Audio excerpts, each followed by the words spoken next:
In today's video, I'm going to teach you how to use QuickBooks Payroll online. By the end, you'll know how to record a payroll-related expense in QuickBooks Online so your books stay accurate and tidy. Start by signing in to your QuickBooks Online account and landing on the home page. From the main left-hand menu, open the Expenses area. This is where you can view, edit, and create transactions tied to your business spending, including payroll costs that you want to record manually.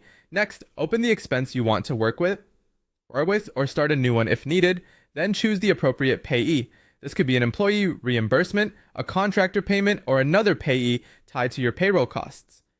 If you see a sample name in your view, simply replace it with the correct payee for your records. Make sure the transaction date reflects when the money actually moved or should be recognized, which helps keep your reports consistent. Now select the payment account. In this example, choose cash or pick whichever account you actually use, such as checking or a payroll clearing account.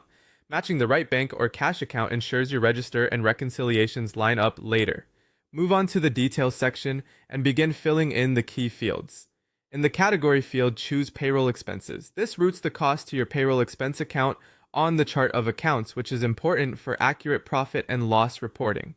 If your organization uses sub-accounts, for example, wages, payroll taxes, or benefits, pick the one that best represents this specific outlay.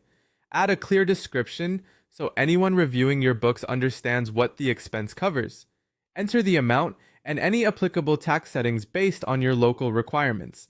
If you have supporting documentation, consider attaching it to the transaction so everything lives in one place. Before you wrap up, give the entry a quick review.